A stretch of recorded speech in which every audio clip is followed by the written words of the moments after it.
views expressed on this program are those of the hosts, guests, and callers, and are not necessarily those of this station, its management, or other advertisers. You're listening to Transformation Talk Radio.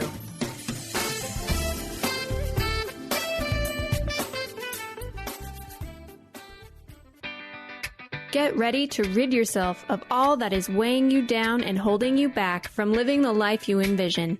Coming Clean, The Art of Transparency with Katherine Maas is a hit show that brings a real and dynamic message to uncovering and believing in the true amazing being you already are. For the next hour, Katherine will help you become truthful, authentic, and mindful of living on purpose one day at a time. Now here's your host, Katherine Maas. Welcome to Coming Clean Radio. I'm your host, Katherine Arati Maas. Stay with us for the next hour and let us help you experience the art of transparency. So I'm really interested in this idea of transparency and living in a way of being totally transparent. To me, it really means not hiding or trying to be something that we're not. It's feeling, pride in who we are and letting ourselves be seen for all that we are. So this is what I've decided to do ever since I got sober 3 years ago. It's been a journey since then, and it's often been quite bumpy, but it's, living honestly and living truthfully really feels great.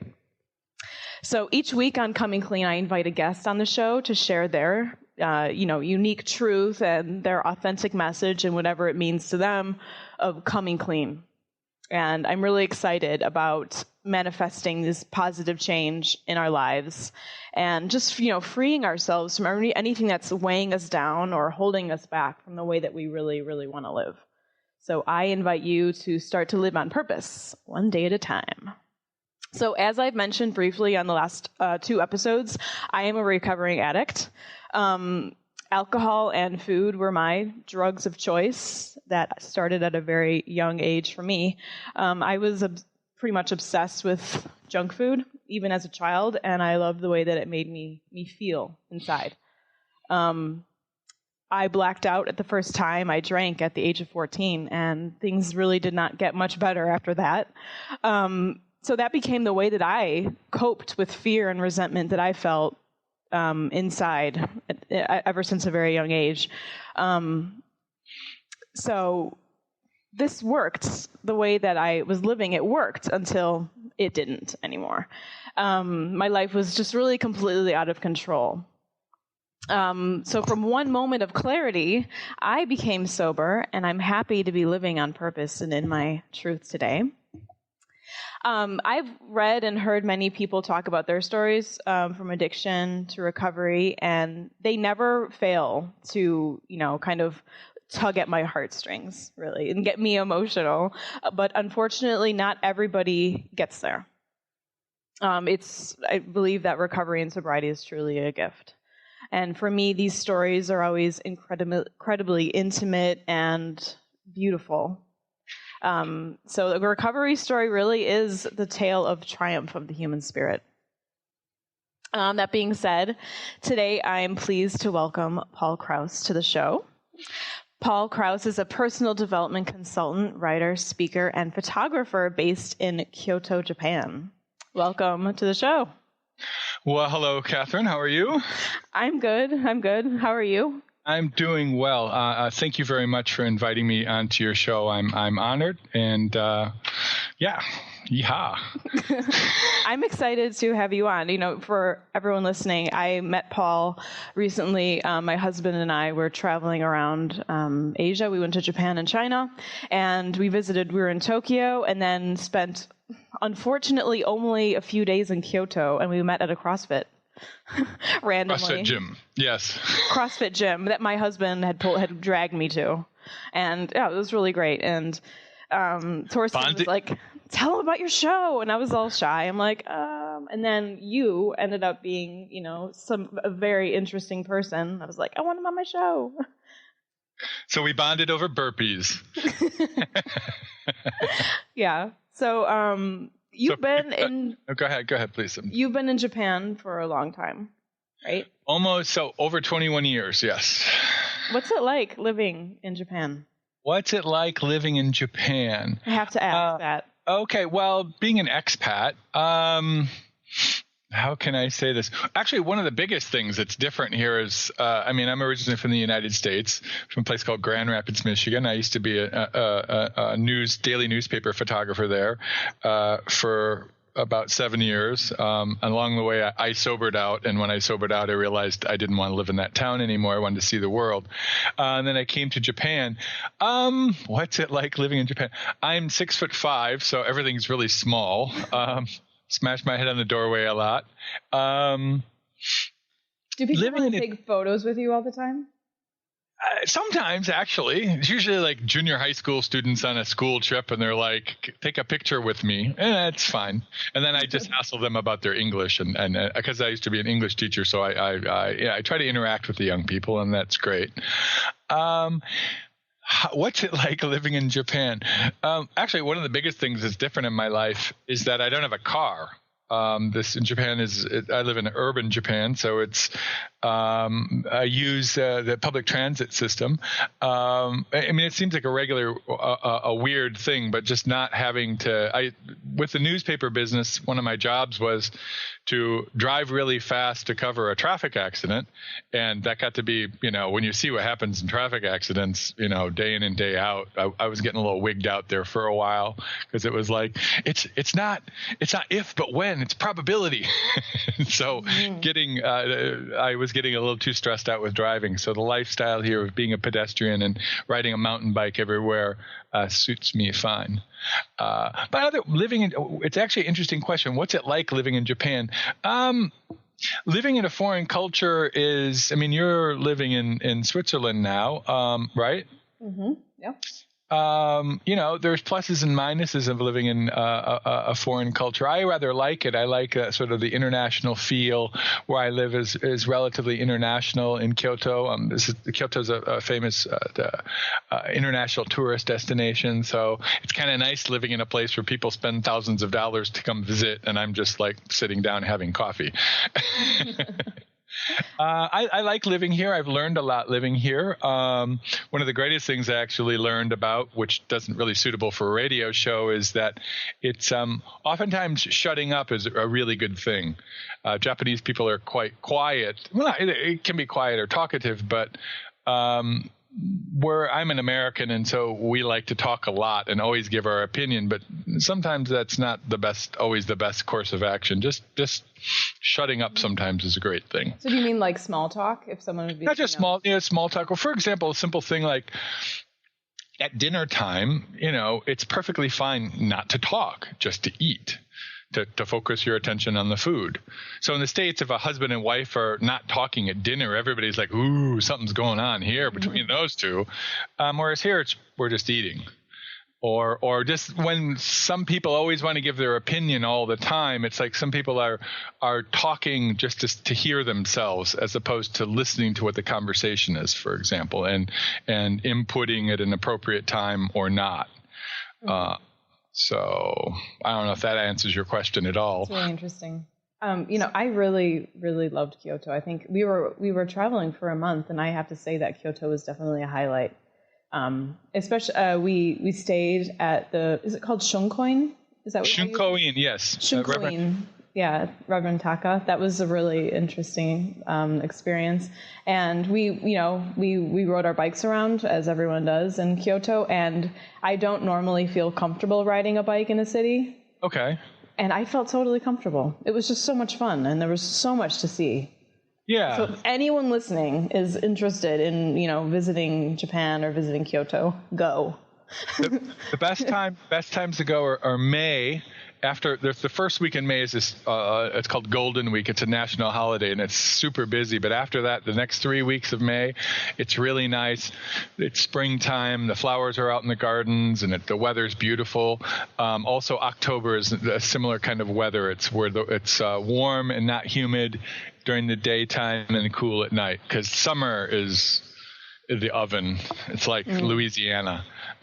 So. Okay. Hot and humid and sticky and gooey. So you're originally from Michigan, you said? Yeah, from Grand Rapids, Michigan, yes. Grand Rapids. So did you go from Michigan to Japan? Yes, I did. Okay. I would like to hear like that story, from coming, growing up in Michigan, your life in Michigan, and then how you made the choice to go all the way across the world. Overseas. Well, go ahead, please. Well, I was going to add that I read on your blog, which is paulkraus.com. Well, paulkraus.com or Too Tall Paul. TooTallPaul.com. That's right. TooTallPaul.com. Operators are not standing by. Yeah, nobody gets my name spelling out. Kraus with a C, by the way. Go ahead. You wrote a post called Life, Death, and Choosing to Be Awake, which was very insightful. And it was basically about your story, right? Mm-hmm. The whole story. You have about 2 decades of sobriety. Yes, from August 25th, 1991 was first day I was sober. Haven't had a drink since. So when did alcohol and drugs start to become, what are your first memories of when did it start to become, playing a significant role in your life? Well, I grew up in suburban Grand Rapids, which was a middle-sized town in Midwestern United States. In the 1970s, it was sort of the 60s was the flowering, the hippie flower power breaking of the old stereotypes. And the 70s was sort of this decadent decade where, all of my friends' houses, the parents all had, cocktails and smoked cigarettes all the time. Seriously. It was like on the TV show it used to be. I remember seeing this guy named Dick, these celebrities on TV with a cocktail. They were wasted on TV with a cocktail, smoking cigarettes and telling jokes. That's the way it used to be. So when I was in high school, in this suburban high school, which I didn't really feel I fit in very well, this is what people did. We had drinking parties. And so And I think I smoked pot when I was 13 years old on a YMCA canoe trip into Canada. These older guys I was on this YMCA trip, and we're in the middle of the boondocks. And since I was quite young, the leader kind of kept me close, but there were these older guys there, and we're in this lake and totally in the middle of nowhere. It was so far in the boondocks that you could dip your cup in the water and drink the water, and it was good. But these guys said, "Hey man, you want to party?" And they showed me how to smoke weed when I was 13.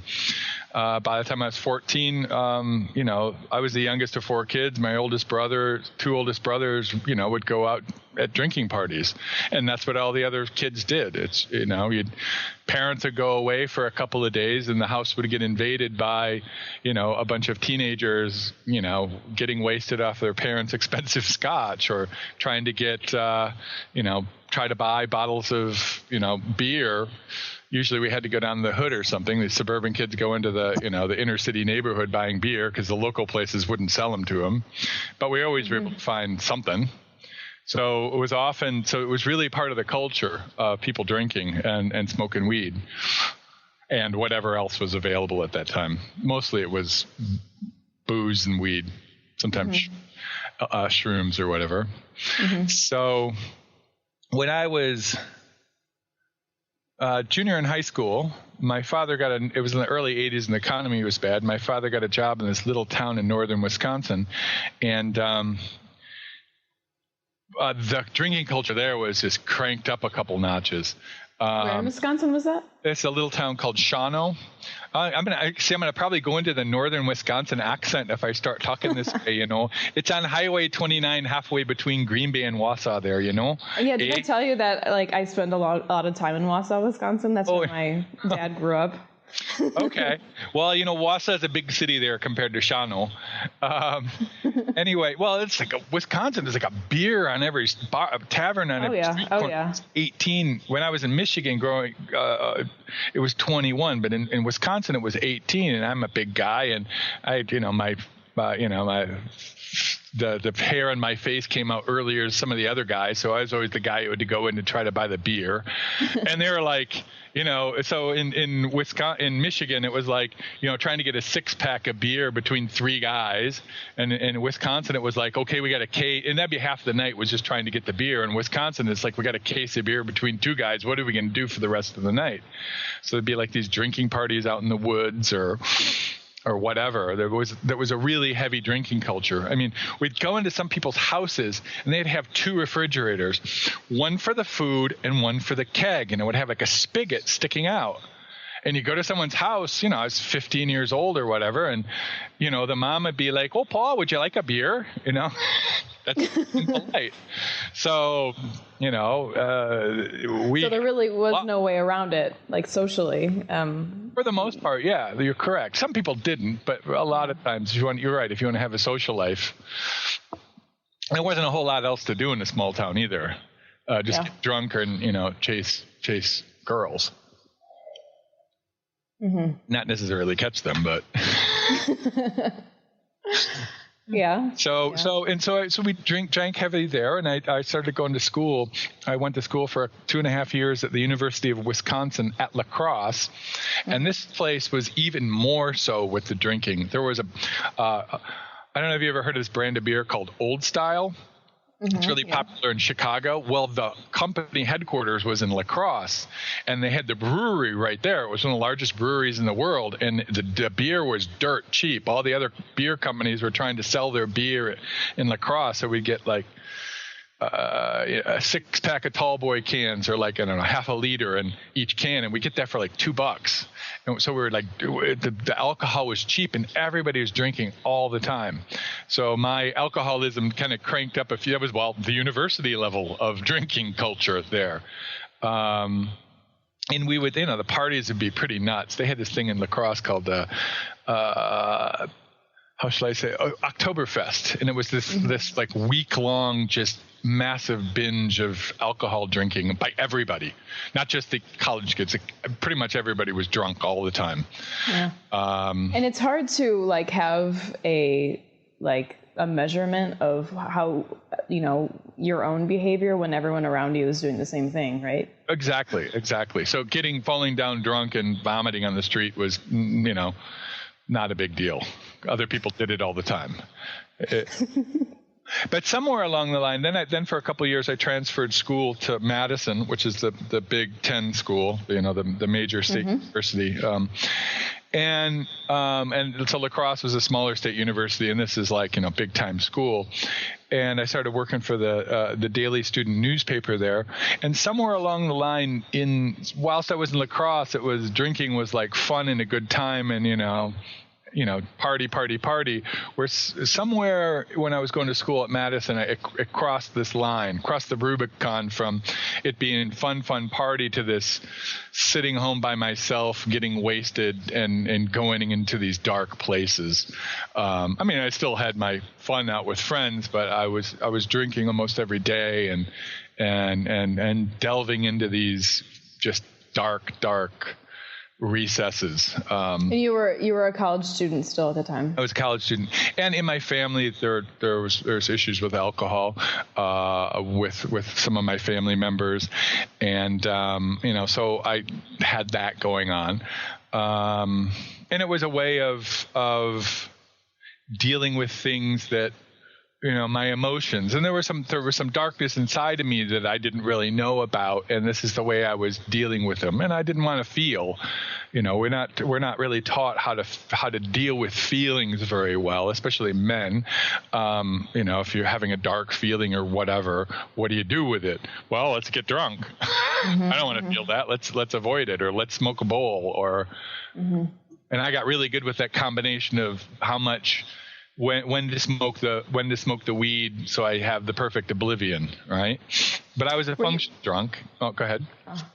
Were you at the time that you said that you started to go into not so social drinking? Yeah. Were you conscious of maybe that, things are changing and this maybe isn't normal? I think I don't know if it was that it wasn't normal, but that it was. it was going into more of a funk. I was getting a different part of my life, and I was being much more serious about stuff. And just the whole party, that you can't last. Yeah. So there was this one bar we used to go to. It was called the Black Bear Lounge. I used to work in this college newspaper, and literally the house I lived in, it was the shortest route was to going through the back door of the bar, through the front door of the bar to get to my office. And sometimes just didn't make it to the office, or we would, after work, we'd go we'd go to this bar, but it was literally a dark place. I was a photographer. I started out as a photographer, and so I actually brought my light meter in there, and it was actually darker in the bar than it was in my darkroom. Wow. And that was, sitting around, these kind of, morbid people sitting around the bar just getting obliterated, sort of. I don't know if you can imagine the image in your head, but this, yeah. Like divey, hole-in-the-wall type places? Yeah, yes. Mm-hmm. And being in Wisconsin, there's like a gazillion of them. But that hanging on the wall. And, and Madison is more of a cerebral town in regards to the kind of type of people that were there.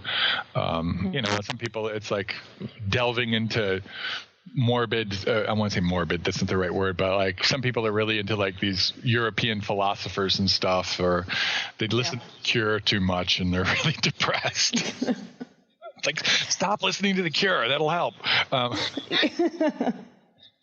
Yeah.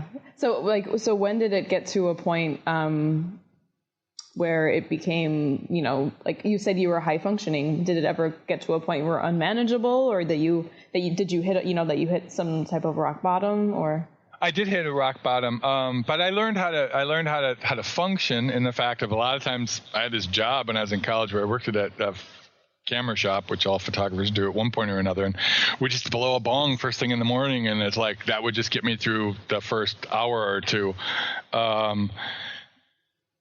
I moved back to Grand Rapids and started working for a newspaper, and would go drinking after work every night.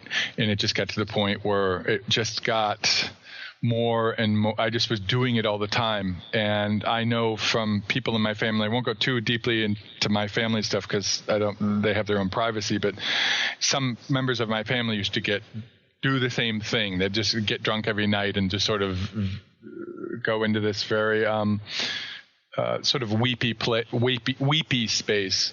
And I was starting to do that, and I would go home almost every night and get drunk by myself and like cry myself to sleep and things like that. And it just got to the point where I was about ready to go nuts. I was literally, I thought I was going to go insane. So, and I got to a point where,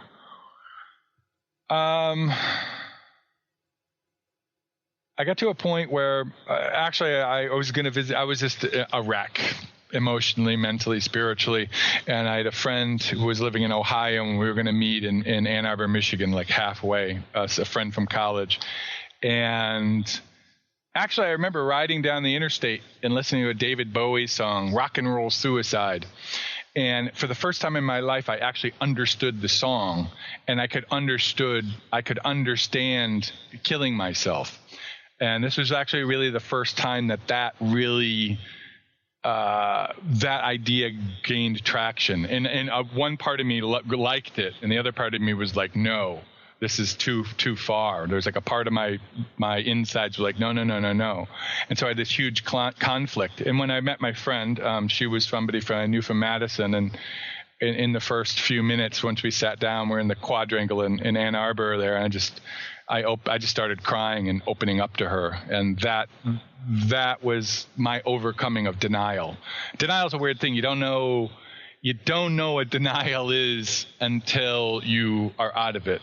So intellectually, I understood that I was a drunk, but knowing it in your heart that you've got this, that this is really destroying me, that opened up there.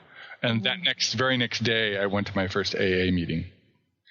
Yeah, because it's like basically, I mean, when you start getting into recovery, it's almost like that's the first step of not lying anymore. Really, yes. Like you're okay. I'm going to be honest here. Yes. it's being honest with yourself, right? And also about denial is you can't see it. You can't see it because there's a thing in your brain that's like, no, we're not going there. No matter what, we're not going there. And so when that wall crashes down, the bricks come with it. So go ahead. What was like? I've read like I was also in a phase of just after I got sober of just binge reading. Probably not the best word, but binge reading addiction memoirs. What would Freud say? Binge reading addiction memoirs, and I would always I want to hear people's stories, but people always kind of left out what it was like, what it was really like being sober, like an early sobriety, because people always say, oh yeah, it was bad, and then I'm so great now. But a lot of people who especially are looking, to get sober or getting help, they want to know, like, what is it like when you first start getting honest with yourself? It sucks. It sucks. Tell us what you really mean. No, really, it does. It sucks wholeheartedly because this is, the rock bottom of my life. Okay. So it was like the very first day I went to an AA meeting, it was like just to push open that door. The doors of that building were the heaviest of my life. And I was an emotional wreck. I was just on the inside. I was this combination of numb and let me put it this way. It's like my heart was this, when you're a kid and you scrape your knees and then you pick at the scab. It's like, imagine your heart is covered with this stuff and you picked all the scabs off of your heart and that's what's inside of you. Totally raw, but also you're like filled with shame and disgust with yourself. And like, I'm just this wretched, horrible being. And I just really, really, this combination of hating myself, but knowing I didn't want to go down the other path. It's like I was falling in the darkness down the abyss, and I slammed hard down on a cliff on the way, and I looked down over the abyss. It's just more darkness. I didn't want to go down there. So it's like this, like rolling over in the gutter and then like clawing your way up this wall when you're exhausted and you're covered with scabs and sores. That's what it felt like. So in those days, AA meetings, you had to have this, like, there were these just gigantic ashtrays with mountains of cigarette butts. And then you're starting to go into this, drinking,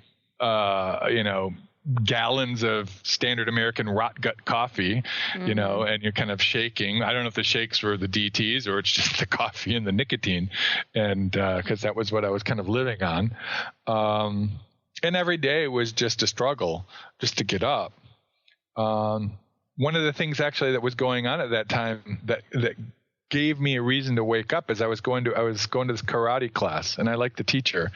He's this little Polish American guy. He's really quite a salty dude. But the only thing I ever wanted to do, the only reason I just woke up because I wanted to go to the karate class. That was the one thing in my life that I felt was constructive. Also, part of what my work was as a photojournalist is I got to see a lot of stuff that they really don't want to see. People doing horrible things to each other. What happens if you don't, fasten your seatbelt, that kind of stuff. So that was always the most exciting. It wasn't the thing I wasn't really keen on working at that time, but I still did. Mm-hmm. Well, I'm Katherine, Arati Maas, and you're listening to Coming Clean Radio, The Art of Transparency. We're going to take a quick break, and when we come back, Paul Krauss will talk further about his story and also the personal development work that he does. So stay tuned, and we'll be right back.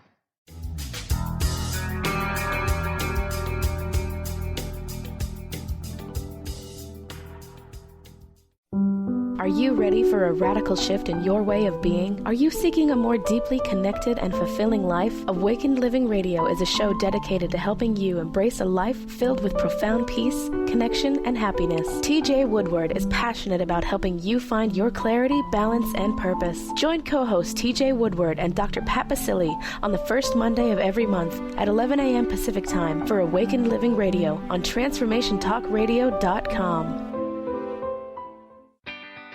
Get ready to rid yourself of all that is weighing you down and holding you back. Coming Clean, The Art of Transparency with Katherine Maas is a hit show that brings a real and dynamic message to uncovering and believing in the true amazing being you already are. Tune in and let Katherine help you become truthful, authentic, and mindful of living on purpose one day at a time. Live each Tuesday, 9 a.m. Pacific on TransformationTalkRadio.com. Tune in to Lucid Planet Radio with Dr. Kelly Neff. This hit show will illuminate your senses and empower you beyond your daily stressors and hardships. Renowned psychologist and author Dr. Kelly will captivate you with far-reaching topics and amazing guests as you wake to the greatest version of yourself. Learn to tap into your intuitions, think critically about our world, heal emotional and psychological wounds, and follow your passions to live your dreams. The Lucid Planet. Welcome home. Visit lucidplanetradio.com for more information. Are you ready to stop stress, anxiety, and low self-esteem from running your life? Join award-winning author Dr. Friedemann Schaub for Empowerment Radio and learn breakthrough solutions to switch out of survival mode and approach every day with great ease, joy, and purpose. Tune in the first and third Wednesday at 11 a.m. Pacific to Empowerment Radio with host Dr. Friedemann Schaub on Transformation Talk Radio. Visit thefearandanxietysolution.com to learn more. Almost everyone at some time in their lives ask themselves, what am I? Most of our questions are ego-generated and simply don't address the problem of our false self. It's time to relax your ego and embody your soul. Dr. Dan Cohen, neurologist, inventor, and author, has created tools to awaken, a new way to transform from who you thought you were into what you truly are. Visit toolstoawaken.com today. What if we really didn't have to die to go to heaven? Are you curious about the afterlife or rebirth? The highly anticipated new book from author Dr. Susan Allison, You Don't Have to Die to Go to Heaven, is available now. Find out how to find guidance and healing in the spirit realms. Order the book today and put it on your must-read list for 2016. Visit drsusanallison.com to learn more.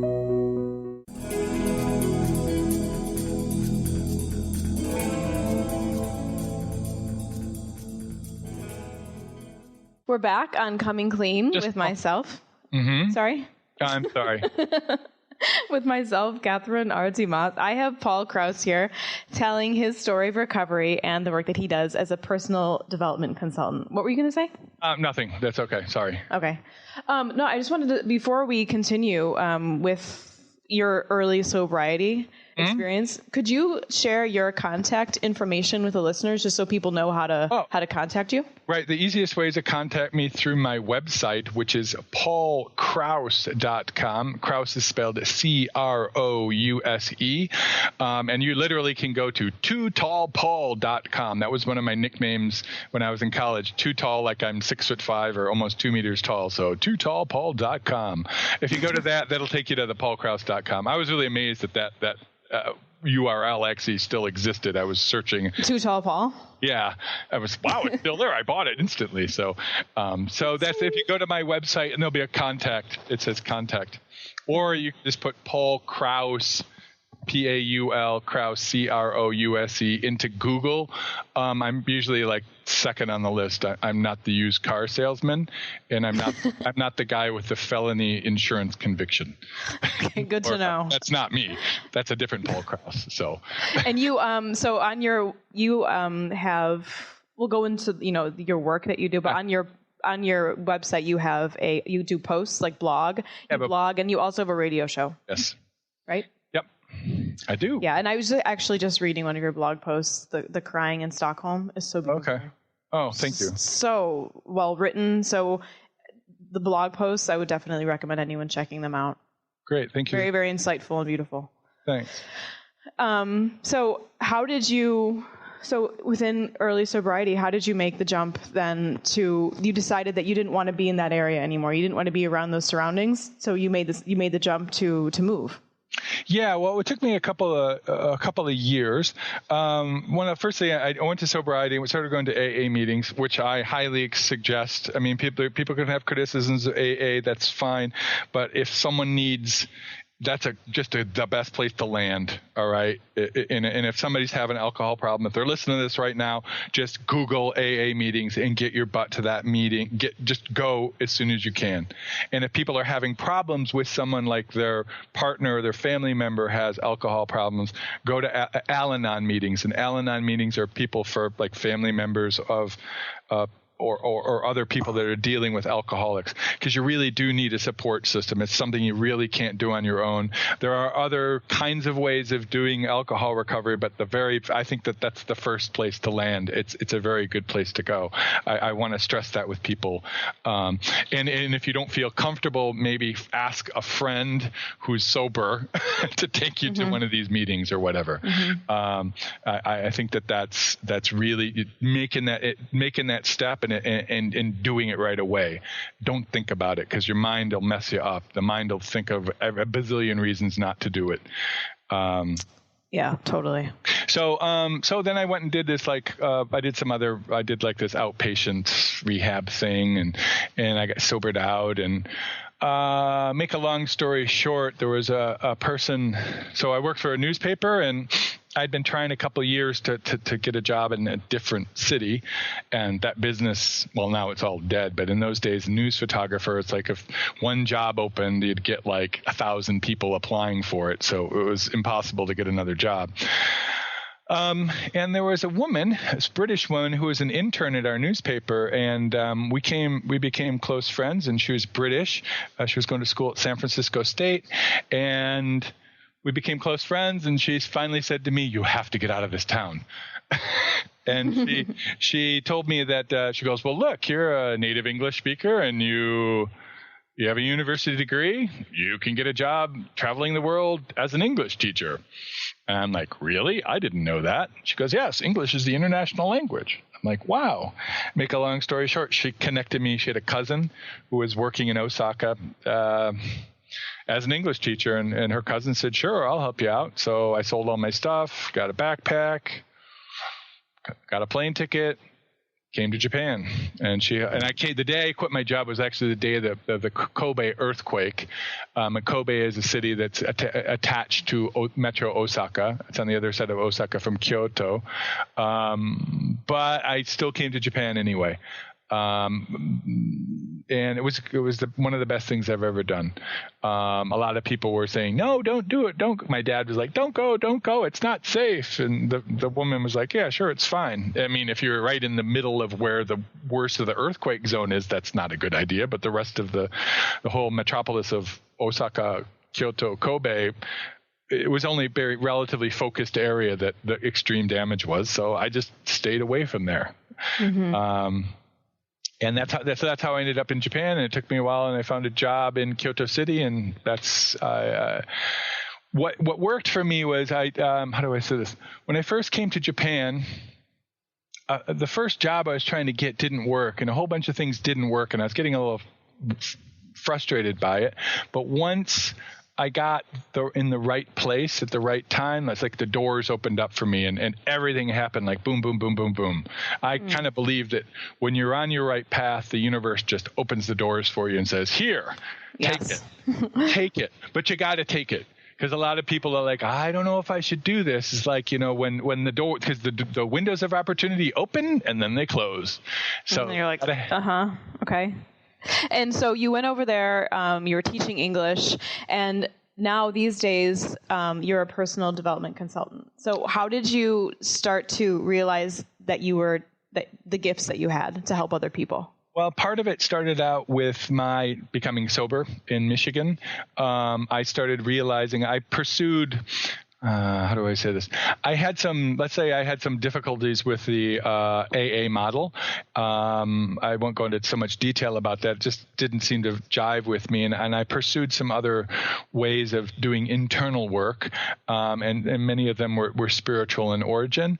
There's a woman in Grand Rapids, a woman I work with. Her name is Denise Iwani, and she's part of the Star Nations Radio. She's one of the founders of it. And she's amongst other things, she's a full-on psychic, and she encouraged me a lot and pointed me on the pathway of doing my inner work. And I also pursued other avenues of inner work along spiritual realms. And then I learned along the way that I have a special gift of just knowing stuff about people. And it's how do I say this? A lot of people freak out with like the clairvoyance or whatever. For me, what it works is it comes through my heart as opposed to my head. So I can kind of feel stuff about people and just know things. Now, a lot of people want to go to a psychic or a fortune teller to have them tell them what to do. And that's not what I do. From what I do with people is they come to me for help, and I teach them tools, things like mindfulness, teach them how to meditate. Meditation is like, I think, one of the best things that someone can do for just sort of clearing your mind out and centering yourself. And there's other techniques that I teach also, but I try to point them on the right path, but that they figure it out. Because when you tell someone to do something, they're like, yeah. But when you figure it out yourself, then it really drives it home. And when I was working as an English teacher here in Japan, I learned that very well, how to do that with someone teaching them a foreign language. But here I applied those techniques I learned as a teacher with the people I'm working with. Mm-hmm. I don't know if that explains much, if I said that well. So would you consider yourself a coach? One of the things I do is coach people, but I've been having a difficult time how to describe what it is that I do, because a lot of people are like, it's not easy to describe what it is that you do. Part of it, what I do is coaching, but part of what I do is spiritual teaching, and I teach people awareness and technique. And spiritual, that word has it's kind of there's a lot of baggage with that word. I mean, because there's images of like the TV preachers on here, sing praise, hallelujah, send your credit card number here today.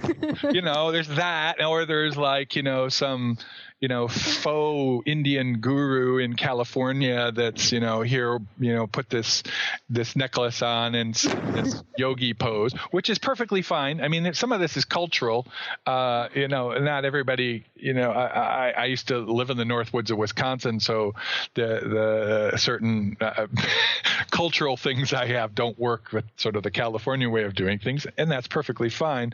Midwesterners tend to be a bit more down-homey. Western sensibilities. Yeah. It's like, Like, so how, I think that this is something that you portray very well. Like when I was watching some of your videos, when you were talking about what you do, that, like being in connection with, spiritual self, that we are spiritual, but we're grounded, Like, how do you do that? Like, how can, be in touch? Because I think when a lot of people think like, it's like when we were in Kyoto, you told me a YouTube channel or show to watch. It was a guy who was like, I'm uber spiritual or something. Yeah, this uber spiritual guy. What's it called again? I'm uber spiritual guy. He's really funny. He's like the most. So if you Google uber spiritual guy, he just made like a few, like they're like parodies of just spiritual. What I call new age junkies. New age junkies. So okay. Yeah, people just like take the surface of it too much, but don't really understand what the core of it. The core of what I believe and teach people is, look, you got a spirit, you got to deal with it, and your spirit. I'll use the regular word. I try to speak regular English. You got a soul. Okay. And this is the thing that you bring into the world. Like when a baby is born, they've got their whole personality is right there. Their whole sense of being. I believe that we come through many lifetimes, but you don't have to believe that.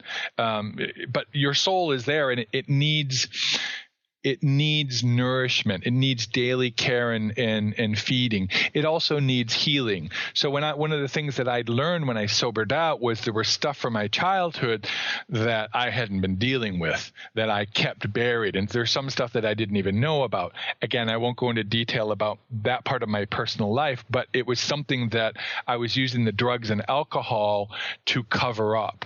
And so I had this numbness inside because I didn't want to feel these things.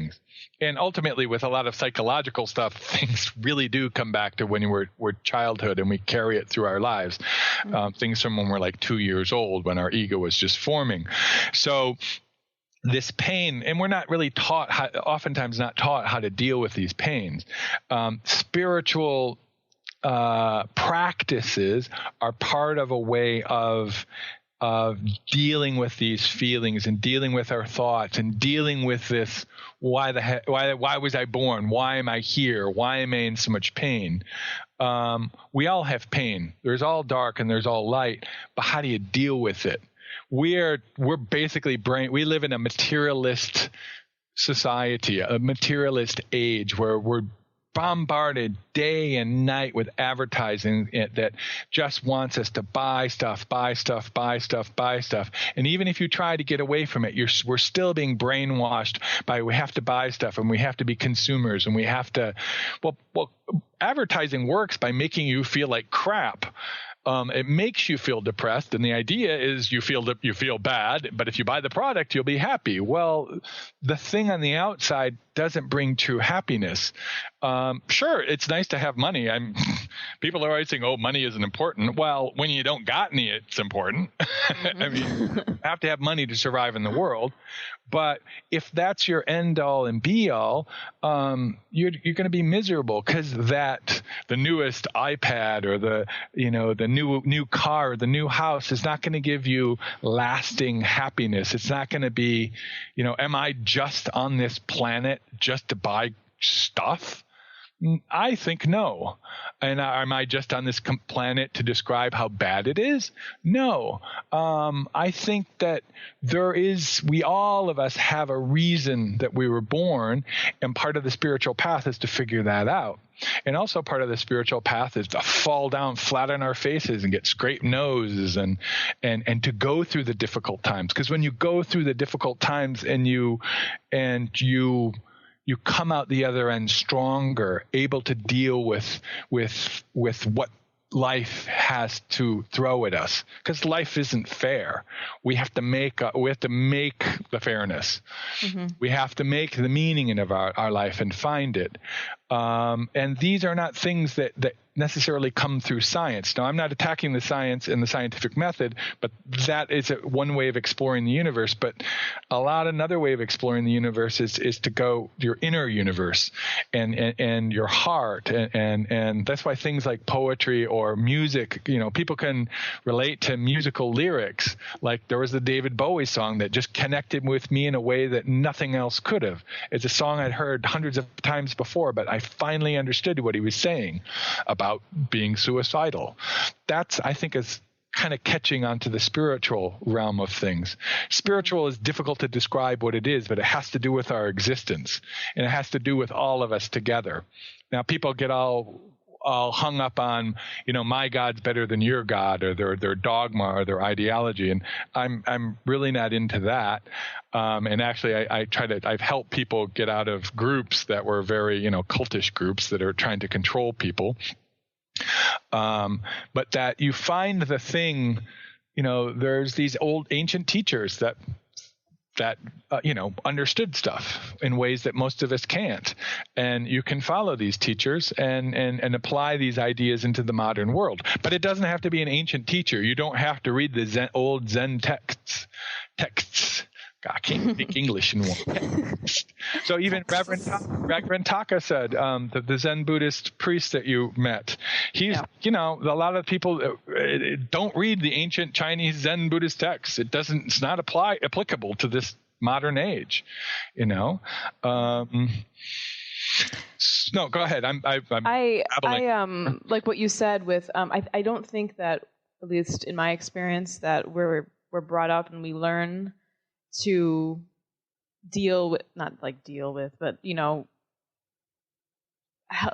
develop ourselves and take care of ourselves. We take care of our bodies, but we don't really, it's never like the spiritual aspect is never brought into it. We're not brought up learning that that's something that we need to take care of.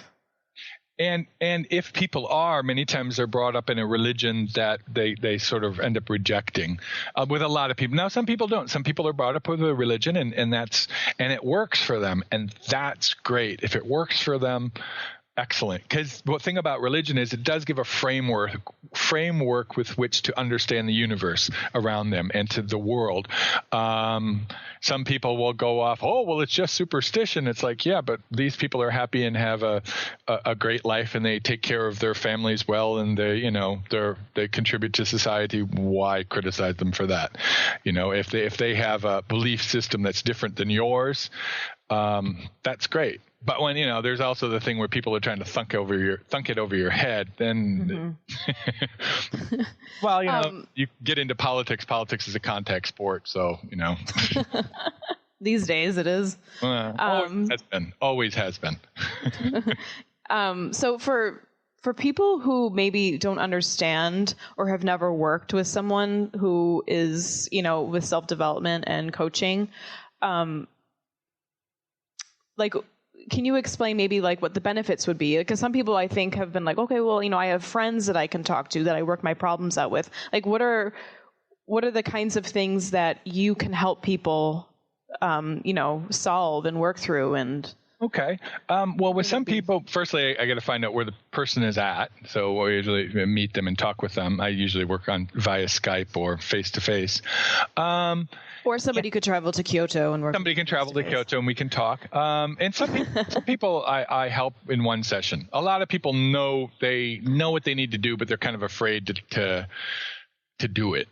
They're afraid of. Most people already know their answer, but they're afraid to say it out loud for one reason or another. So I've helped a lot of people in just one session.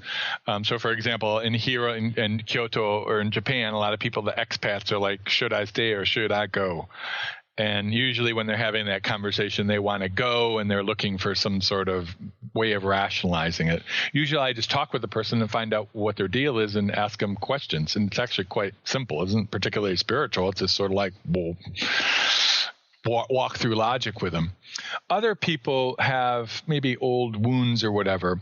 And that's part of what I do when I work with people is to teach them, give them skills. And part of it is, for example, I start with meditation, teach people to meditate every day. One gentleman I work with, he had been an alcoholic and then he sobered out and then he was having anxiety problems and the doctors put him on these drugs, which numbed him out. So he numbed himself out with the drinking and then he numbed himself out with the legal pharmaceuticals. And then he wanted to get off the pharmaceuticals and he got off of them and he wanted to learn how to deal with his feelings again. And so I started out with meditation and including and doing techniques where you come back to your body, come back to the present moment. And then we worked on very specific ways we have a lot of conditioned thinking and to catch ourselves if we have, as they say in AA, stinking thinking. So very specific things. It's not like a psychologist would tend to think about what a psychologist. I'm not a psychologist and I'm not a counselor, so I have to be clear about that. But there are a lot of times focusing a lot on the past. I'm screwed up because of A, B, and C. And my theory is you're not screwed up. You're a human being who's reacted to being alive. And this is where you are today because of the sum total of everything you've ever done in the past. And you need to you can make choices. Choice is one of the most important spiritual things, is you choose to do things. So if we're running on autopilot, like being an addict, we have to have something. We're not in control of ourselves. Well, we're not making choices. We're being a slave. Are we a slave to our mind as we that sugar we got to shove in our mouth? Are we a slave to whenever my wife says something, I bark at her because of this conditioned response, because of the way my brother barked at me when we were kids or whatever. So learning to not be a slave to our conditioned thinking, but being able to stop for just a moment to make choices. Everything becomes a choice. And to do that, we need to be in the present moment and be aware of what's going on around us, because life is here. The Zen thing is, look at the world the way that it is, not the way that you want to be, but be awake, be here. Mm-hmm. So sometimes you got to slap yourself in the face to bring yourself back to this present moment. Do it, because you want to be fully in your body. You want to be fully. If it hurts, that's great. It means you're. Now, there's ways of pain can be, dealing with pain is a very difficult thing. Some people have chronic pain and, there are specific techniques with it. But part of it is just being aware. So it's making changes in daily, incremental changes into daily life. But coming from a place from your heart, from your innermost self and not the mind. We have to deal with the mind, but you are not your mind. You're more than that. So the benefits can be, later it's like, I'm not controlled by my mind. I'm not controlled by this food. I may still have cravings, but I've learned a way of dealing with those cravings, for example. I'm not, argumentative, or you find times of actually having moments where you're happy, just being happy of just being, because some people are just never happy. They don't even know how to feel happy. That can help make changes in our life as sort of like a water rushing down the river. Okay. I don't know if that explained it well or not. I think that's perfect. I think it was really, really clear. How can people reach you again? They can reach me at my website, which is paulkrause.com, Crouse, or Too Tall Paul, TOO, tootallpaul.com. That's right, tootallpaul.com. Operators are not standing by. That's my top 40 radio voice. And then I like that voice. We could do the okay, well, jazz radio voice. I know sometimes I want to just start the show in that voice. I'm like, welcome to Coming Clean. Welcome to Coming Clean Radio. Well, I thank you. Thank you, Paul, for coming on and sharing your story and also the work that you do. Well, thank you very much for inviting me to be on your show, and good luck with this. Again, it was a pleasure meeting you, and it's good to be alive today, and it's good to be awake and aware and sober today. So, thank you very much for this. Yeah, I had a great time. I hope you enjoyed yourself as well. I did. So please join me every Tuesday at 12 Eastern, 11 Central, and 9 a.m. Pacific time. Next week, on Coming Clean, I will have Laura Silverman from the Sobriety Collective on the show. So have a great week, and I'll see you back here next time. Bye, everybody. You've been listening to Coming Clean, the Art of Transparency with Katherine Maas. Katherine can help you rid yourself of that which is weighing you down and holding you back from living the life you envision. Let's become truthful, authentic, and mindful of living on purpose one day at a time. Tune in each Tuesday, 9 a.m. Pacific on TransformationTalkRadio.com or visit the archives at withintheflow.com.